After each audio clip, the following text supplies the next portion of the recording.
말씀을 함께 나누도록 하겠습니다. 우리가 힘들고 어려운 시간들을 이제 보내게 되어집니다. 오늘날만 힘든 것이 아니라 과거에도 그런 일들이 많이 있었죠. 그래서 과거에는 힘든 시간을 보릿고개 또는 고려장 이런 용어들이 과거의 힘든 시간을 대변하는 그런 말들이죠.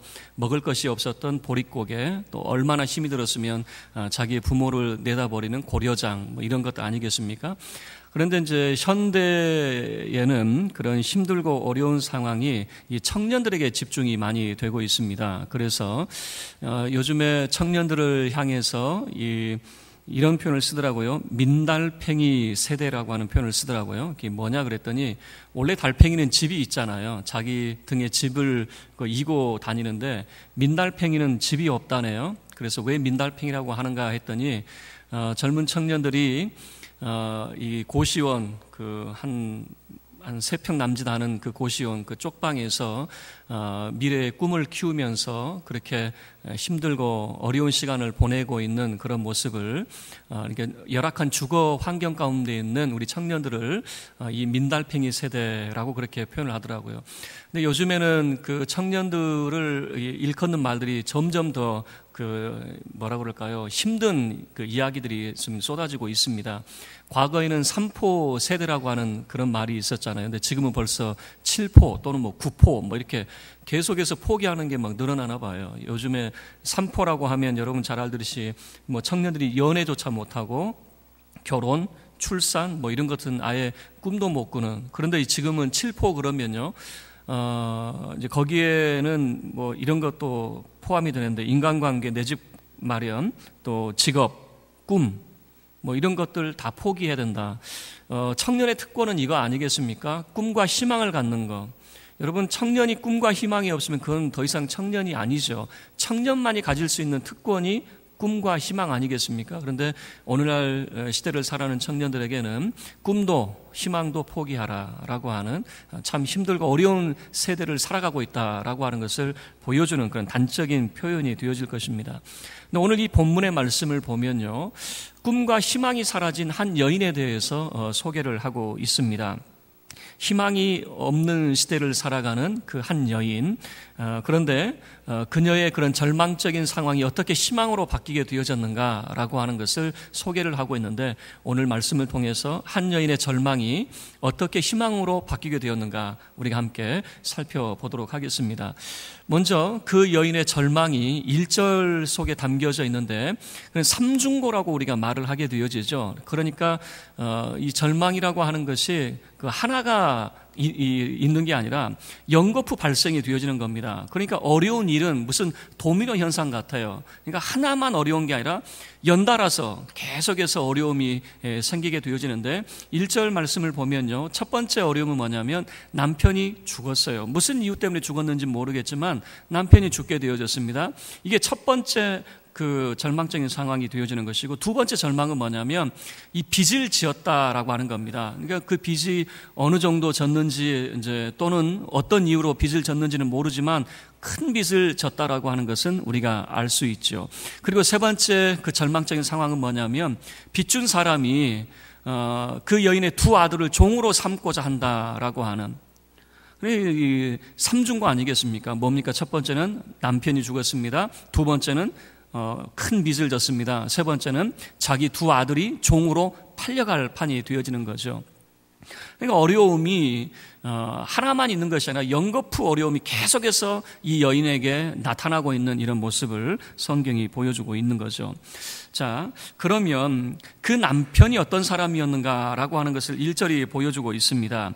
선지자의 제자들의 아내 중에 한 여인이 엘리사에게 부르짖어 이르되 당신의 종 나의 남편이 이미 죽었는데 당신의 종이 여호와를 경외한 줄은 당신이 아시는 바니이다. 자, 이 말 속에 어떤 내용이 담겨져 있냐면 이 여인의 남편은 참 존경받을 만한 남편이었다라고 하는 것을 보여주고 있는 거죠. 어떤 사람입니까? 엘리사의 제자 중 한 사람이었다라고 하는 것을 소개를 하고 있는 겁니다. 참 아내로서 남편을 존경할 만한 참 훌륭한 사람이었어요. 그래서 그를 여호와를 경외하는 사람으로 그렇게 소개를 하고 있는 거죠. 그리고 이제 이 참 존경할 만한 사람이 죽었는데 어떤 이유인지는 모르겠어요. 그래서 요세푸스라고 하는 역사학자는 이 사람을 누구라고 추정을 하게 되어지냐면은 그 아합 왕의 왕궁 맡은 자 중에 오바댜라고 하는 사람 여러분 기억나십니까? 뭐 기억 안 나도 좋아요. 그 열왕기상 18장 내용을 보면은 오바댜라고 하는 사람이 있는데, 이 사람이 아합 왕이 여호와의 선지자를 다 이제 죽일 때에 100명의 선지자를 그가 굴 속에 숨겨두고 떡과 물을 제공을 하게 되어집니다. 50명씩 그렇게 선지자를 제공을 하는데, 여러분 이게 그러니까 총 100명에게 떡과 마신 물을 제공했다라고 하는 것은 개인 돈이 들어가야 되잖아요. 그래서 요세푸스는 추정하기를 이렇게 빚질 정도라면 이 100명을 먹이기 위해서 아마 이 사람이 빚을 지지 않았을까. 그래서 오바댜라고 하는 이 사람이 아닐까 추정을 하는 거지 정확한 건 모르겠어요. 어쨌든 참 존경할 만한 엘리사의 제자 중에 한 사람이 죽었다. 이 정도만 우리가 생각을 해보죠. 근데 어쨌든 이 가정에 빚이 있어요. 그리고 그 빚 때문에 그 두 아들이 이제는 종으로 팔려갈 판이 되어지는 것입니다. 그런데 이 종으로 팔려간다라고 하는 이 모습이 북이스라엘의 사회상을 잘 보여주고 있습니다. 그러니까 북이스라엘의 사회상이 어떤 모습이냐면 사람 살기 좋은 나라가 아니라 참 절망적인, 참 사람 살기 어렵고 힘든 그런 시대를 보여주고 있습니다. 율법은 어떻게 규정을 하고 있냐면요, 자기 형제를 절대 종으로 삼지 말라라고 하는 그런 율법의 이 계율이 있습니다. 그러니까 형제를 종으로 삼는 게 아니에요. 타민족이나 이방인은 종으로 삼을 수 있지만 같은 동족은 종으로 삼지 마라라고 하는 것이 율법의 규율입니다. 그리고 이것을 보완하기 위해서 면제년과 신년이라고 하는 제도, 이런 것들이 있단 말이에요. 이 면제년이라고 하는 것은 뭐냐면 7년마다 면제년을 이제 지키게 되어지는데, 이 면제년이라고 이름을 붙이는 이유가 뭐냐면 빚을 탕감해주는 그런 해가 되어지기 때문에 그렇습니다.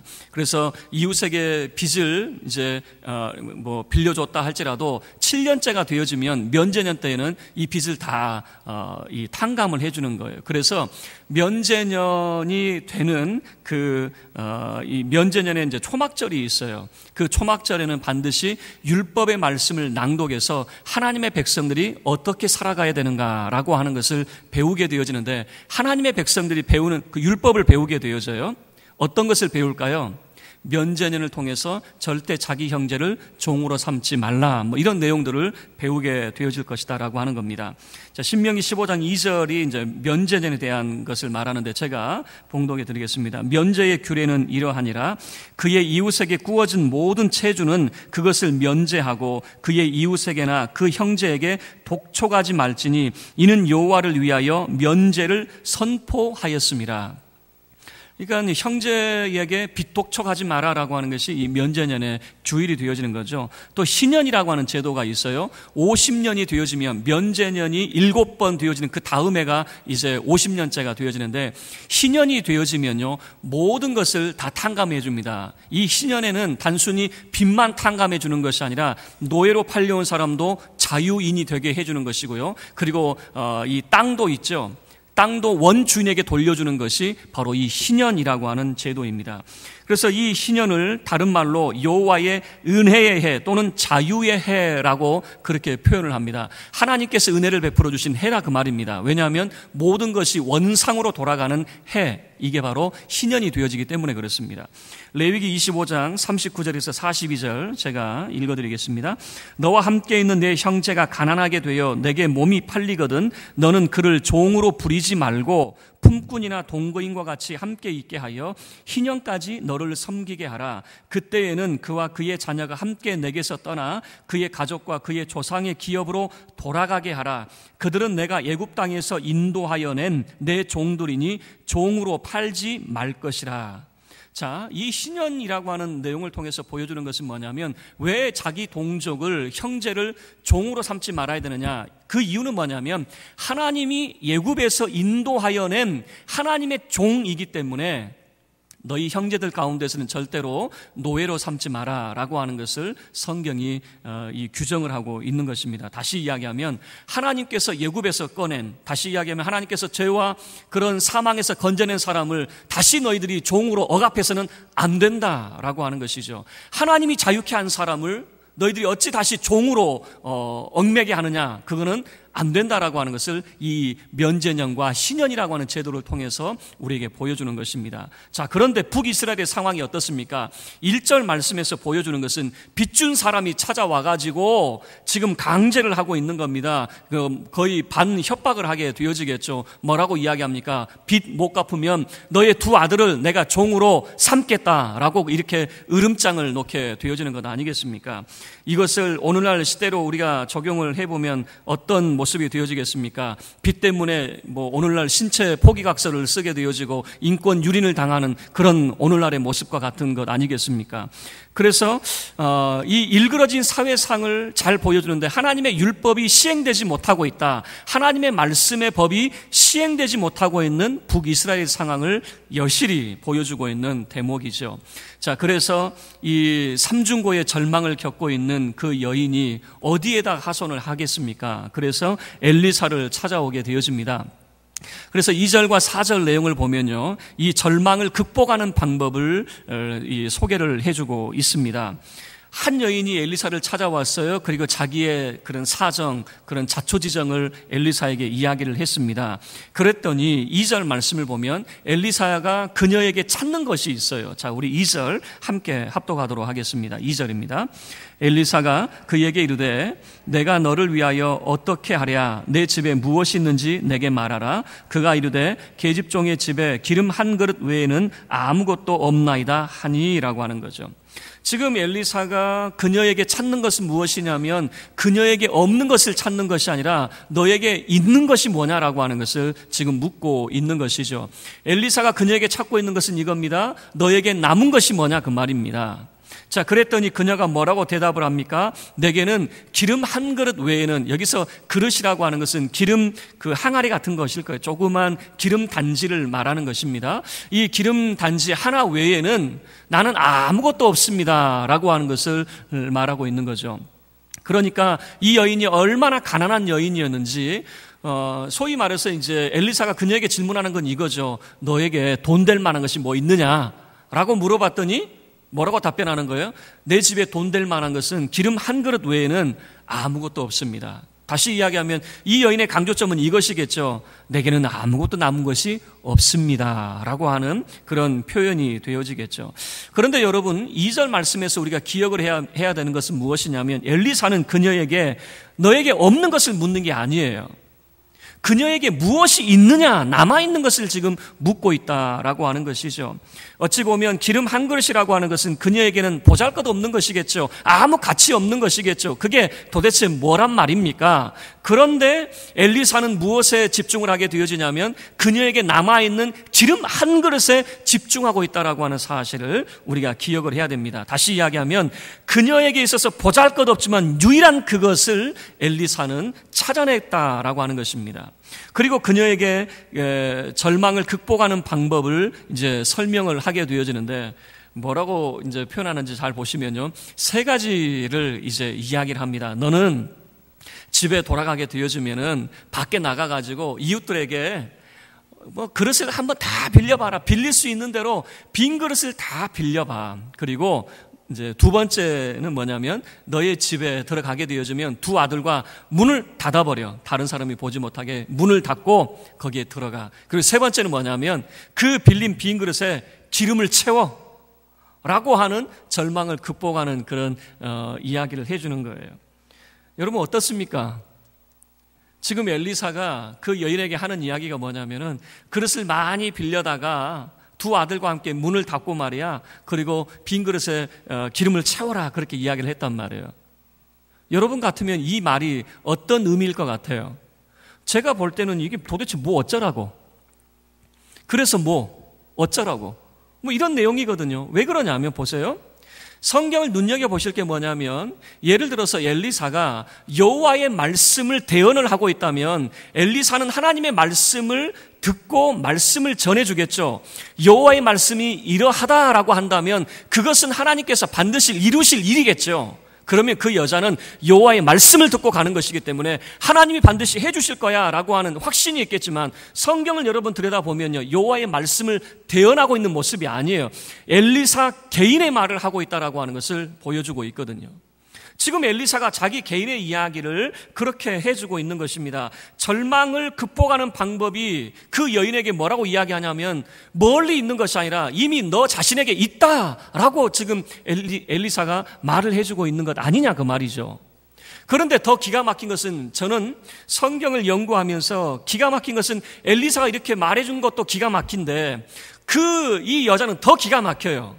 왜냐하면 엘리사는 지금 말도 안 되는 지금 해결책을 내놨거든요. 그런데 이 여인은 그 말도 안 되는 상황을 이제 실천을 한다라고 하는 겁니다.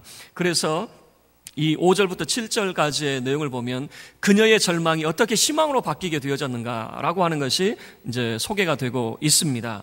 여러분 5절 말씀 보시길 바랍니다. 5절 함께 읽겠습니다. 시작. 여인이 물러가서 그의 두 아들과 함께 문을 닫은 후에 그들은 그릇을 그에게로 가져오고 그는 부었더니, 자, 이 모습만 한번 여러분 상상을 한번 해보시길 바랍니다. 엘리사가 말한 대로 이제 그녀는 자기 집으로 돌아갑니다. 그리고 온 동네에 돌아다니면서 빈 그릇을 죄다 빌려왔겠죠.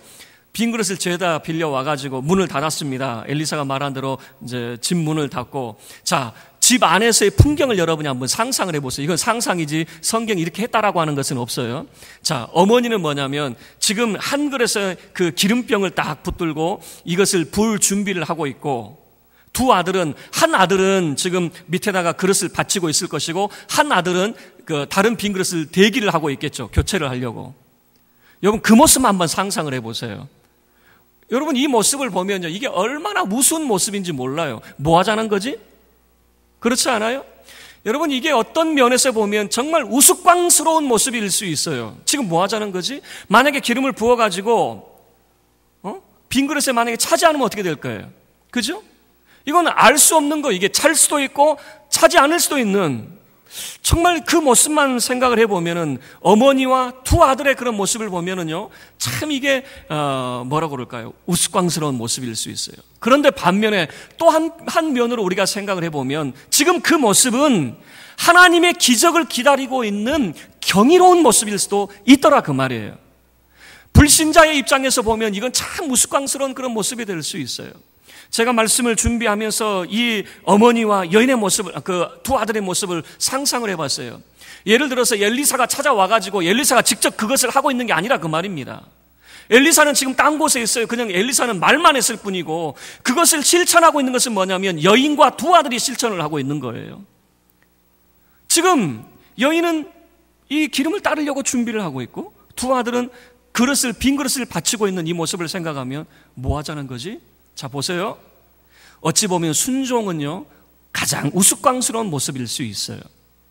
다른 사람들이 바라볼 때 쟤들 뭐 하는 거야? 뭐 하자는 거지?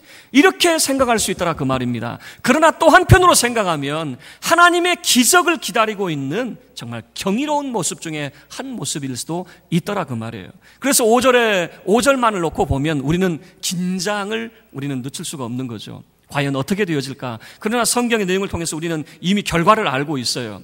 그녀는 기름을 부었고 빈 그릇마다 기름이 채워졌다라고 하는 것이죠. 이것이 바로 6절에서 우리에게 보여주고 있는 말씀입니다. 우리 6절도 함께 우리 합독하겠습니다. 시작. 그릇에 다 찬지라 여인이 아들에게 이르되 또 그릇을 내게로 가져오라 하니 아들이 이르되 다른 그릇이 없나이다 하니 기름이 곧 그쳤더라 라고 하는 것을 보여주고 있는 것이죠. 지금 그 여인은 기름을 부었습니다. 빈 그릇에 이제 기름을 부었는데 기름이 찼죠. 그리고 또 새 기름을 그 그릇을 또 놓게 되어집니다. 그런데 그 새 그릇에 또 기름이 채워지는, 여러분 이것은요 경험하지 않은 사람은 이것을 말할 수가 없는 것입니다. 기적은 경험해 본 사람만 알지 그 어떤 사람이 알 수가 있겠습니까? 그 우스꽝스러운 광경이 하나님의 기적을 체험하는 광경이 되어질 줄 그 누가 알았겠습니까? 사람의 이성과 사람의 논리로 생각하면 이건 있을 수 없는 일이거든요. 그래서 사람의 이성으로 판단하자면 이건 정말로 우스꽝스러운 그런 광경이에요. 그런데 더 놀라운 것은 무엇이냐면 그 여인이 엘리사의 말대로 순종을 하게 되어졌을 때에 순종의 능력을 경험하게 되어지는 하나님의 기적을 경험하는 현장이 되어졌다라고 하는 것을 보여주는 것 아니겠습니까? 하나님의 살아계심을 경험해본 사람 외에 그 하나님을 알 수 있는 사람이 도대체 누구이겠습니까? 병에서 고침을 받아본 사람만이 그 하나님의 살아계심을 경험하는 것이겠죠. 정말 절망적인 상황 가운데에서 절체절명의 위기 가운데에서 정말 하나님께서 그를 구해주신 것을 경험해본 사람만이 하나님이 어떤 분인지를 고백할 수가 있겠죠. 하나님을 만난 사람만이 하나님의 살아계심을 그가 고백할 수 있게 되어질 것입니다. 그런데 이 여인의 모습을 보면요, 정말 그래요. 그 빈 그릇에 그 기름이 채워질 것, 여러분, 우리는 믿음의 눈으로 바라보니까 당연히 채워져야지 이렇게 생각을 하죠. 여러분, 현실은 우리가 똑같습니다. 현실은 우리가 똑같다라고 하는 것은 뭐냐면 이거예요. 과연 채워질까? 항상 우리는 반신반의하게 되어져요. 모든 사람이 마찬가지예요. 성경의 인물은 믿음이 탁월하기 때문에 이 사람들은 오로지 믿음만을 가지고 엘리사가 말했으니까 의심하지 않았겠지. 천만의 말씀입니다. 모든 해 아래 사람들은 다 똑같아요. 반은 믿고 반은 못 믿어요. 그런 가운데 순종하는 거예요. 여러분, 우리가 하나님 말씀에 순종한다라고 하는 것이 100% 하나님을 믿고 순종한다고요? 여러분, 그런 거 아니에요. 반은 믿고 반은 믿지 못해요. 그런데 놀라운 것은 뭐냐면 그렇게 말씀에 순종하게 되어졌을 때에 기적을 경험하게 되어지더라라고 하는 것입니다. 우리가 아는 대로 베드로가 예수님을 만나는 그런 시점이 있었죠. 예수님께서 자기 배를 예수님께서 빌리셨어요. 베드로의 배를 빌리시더니 그 해변가에서 수많은 사람들, 그 인파들 가운데 예수님께서 말씀을 이제 증거를 하셨습니다. 말씀을 다 마친 다음에 예수님께서 베드로에게 그 배에 있는 채로 이야기해요. 깊은 데로 가자. 깊은 데로 가서 그물을 내려라. 그러면 물고기를 많이 잡게 되어질 것이다 라고 하는. 그런데 상식적으로 생각할 때 그 시간에는 물고기가 잡히는 시간이 아니에요. 깊은 물에 들어가서 그물을 내려봐야 물고기가 잡히는 시간이 아니란 말이에요. 그럴 때 여러분 잘 아는 대로 베드로가 예수님께 뭐라고 고백을 합니까? 말씀에 의지하여 내가 깊은 물에 가서 그물을 내리겠습니다 라고 하는 것이잖아요. 여러분, 말씀에 의지하라고 하는 말 속에도 이런 게 있는 거예요. 100% 내가 당신 말씀을 신뢰하겠습니다라고 하는 의미가 아니라 반은 믿고 반은 믿음이 안 갑니다, 그 말이에요. 당신이 내 배에 서서 말씀을 강론하신 것을 들어보니까 정말 살아계신 하나님의 말씀이 당신에게 임하는 것 같은데 반은 믿겠는데 믿지 못하는 게 뭡니까? 업으로서의 이 베드로는 믿지 못하는 것이거든요. 지금 이 시간에는 물때가 아니고 지금 이 시간에 그물을 내려봐야 물고기 못 잡는 시간인데, 그런데 깊은 물에 가서 그물을 내렸더니 어떻게 되어집니까? 그물이 찢어질 정도로 엄청난 많은 물고기가 잡히는 것 아니겠습니까? 그럴 때 베드로가 예수님께 뭐라고 고백을 합니까? 주여, 나는 죄인입니다. 나를 떠나소서 그랬어요. 그가 온전히 예수님을 신뢰했다면 내가 죄인이라고 말하지 않았겠죠? 여러분, 이 모습을 보면 그렇습니다. 반은 믿고 반은 믿지 못해요. 우리 신앙의 삶도 마찬가지예요. 반신반의하겠죠. 그런데 놀라운 것은 뭐냐면 기적은 어디에서 나타나냐면 순종할 때에 그 순종의 현장에서 기적이 나타나더라라고 하는 것을 보여주는 것입니다. 그리고 7절 말씀은 그 여인이 엘리사를 찾아옵니다. 그리고 간증을 하는 거예요. 뭐라고 간증했는지 잘 나타나지 않아요. 그러나 7절 말씀을 통해서 우리는 그녀가 어떻게 간증했는가라고 하는 것을 생각해 볼 수가 있는 거예요. 아마 이렇게 간증했던 것 같아요. 내가 당신의 말대로 정말 빈 그릇을 많이 빌리고 당신의 말대로 했는데 그 빈 그릇이 기름으로 다 채워졌습니다 라고 하는 그런 간증을 했겠죠. 정말 그녀가 이렇게 말했을 것 같아요. 얼마나 많은 기름이 채워졌든지 빚을 다 갚고도 남을 만큼의 많은 기름을 내가 얻게 되어졌습니다. 그래서 엘리사가 그녀에게 이렇게 이야기하는 거예요. 빚을 갚고 나머지는 네 생활하는데, 두 아들과 생활하는데 써라 라고 이 엘리사가 이야기를 해주거든요. 자, 이 7절 말씀 속에서도 여러분 우리가 놓치지 말아야 될 단어 하나가 있는데 뭐냐면 바로 하나님의 사람이라고 하는 단어입니다. 1절 말씀 속에서 그 여인은 정말 자기의 그런 삼중고를 겪으면서 엘리사에게 와서 한다는 이야기가 뭐냐면 당신의 제자라고 하는 표현을 썼어요. 당신이라고 하는 그런 표현을 썼단 말이에요. 그런데 이제 7절 말씀에서 그의 삶 속에서 기적을 경험하고 난 다음에 엘리사에 대한 표현이 어떻게 바뀌게 되어지냐면 하나님의 사람이라고 하는 표현으로 바뀌게 되어지는 겁니다. 자, 말씀을 마치도록 하겠습니다. 우리는요, 남학신과 이 우산 이야기를 잘 알고 있습니다. 두 딸을 시집을 보냈는데 한 녀석은 남학신 장수에게 가고 한 녀석은 그 우산 장수에게 갔어요. 그런데 그 어머니는 늘 자식들 때문에 걱정이죠. 비가 와도 걱정이요. 날씨가 맑아도 걱정이죠. 이 모습은 뭐냐면 늘 부모는 자식 걱정 때문에 늘 걱정만 하게 되어지는 거예요. 그런데 조금만 관점을 바꿔보면 날씨가 맑아도 남학신이 잘 팔리고 비가 와도 우산이 잘 팔리니 얼마나 좋습니까? 우리의 관점은 뭐냐면 이미 있는 것을 어떻게 생각하느냐라고 하는 거예요. 많은 사람들이 자기가 없는 것을 바라봅니다. 자기가 없는 것들이 있어야지만이 자기가 무언가를 할 수 있다고 생각을 하는 거예요. 예를 들면 우리는 네잎클로버라고 하는 이야기를 잘 알고 있어요. 네잎클로버는 행운이라고 하는 의미입니다. 이 네잎클로버를 우리가 찾기 위해서 세잎클로버의 뜻이 뭐죠? 행복이거든요. 우리 주변에 지천에 널려 있는 것이 바로 행복인데 행운을 찾기 위해서, 있지도 않는 것을 찾기 위해서 행복을 짓밟아버리는 것이 바로 우리 인생의 모습이거든요. 우리는 멀리 있는 것을 찾을 필요가 없어요. 엘리사가 그 여인에게 보여준 것만도 어떻게 그 절망이 희망으로 바뀌게 되어졌는가? 그 절망을 희망으로 바뀌는 그 희망의 불씨가 뭐냐? 아주 가까이 있었다라고 하는 것을 보여주는 것이고 이미 그녀 안에 있는 것이 바로 희망의 불씨였다라고 하는 것을 성경이 우리에게 보여주고 있는 것이죠. 그런데 그 절망이 어떻게 희망으로 바뀌게 되어졌는가? 한마디로 이야기하면은 말씀에 순종하게 되어질 때에 그리고 순종의 능력을 경험할 수 있었다라고 하는 것을 보여주고 있는 것이죠. 아무 보잘것없는 것이었어요. 기름 한 그릇이 도대체 무슨 영향력이 있겠습니까? 그러나 말씀에 순종하게 되어질 때에 그 기름 한 그릇은 놀라운 기적을 나타내는 희망의 불씨가 되어지는 것 아니겠습니까? 오병이어 사건을 잘 알고 있습니다. 한 어린아이의 도시락이었어요. 그거는 무가치한 것이었어요. 그러나 그 오병이어가 주님 앞에 바쳐졌을 때에 5,000명의 사람이, 남자 장정만 5,000명의 사람이 먹는 그런 음식이 되어지는 것 아니겠습니까? 보잘것없는 그것이 바로 희망의 불씨가 되어지고 있다라고 하는 것을 성경이 우리에게 보여주는 것이죠. 그러나 이 희망의 불씨는 마찬가지예요. 듣는 자리에만 머물게 되어지면 그것은 기적을 일으키는 것이 아니에요. 우리가 말씀을 들었다면 그 말씀에 순종하게 되어질 때에 순종의 능력을 경험하게 되어지는 것입니다. 여러분의 삶이 정말 절망이 희망이 되어지고 여러분이 준비된 만큼 채워지는 순종의 능력을 경험하는 저와 여러분이 되어지기를 주의 이름으로 축원합니다. 우리 다 같이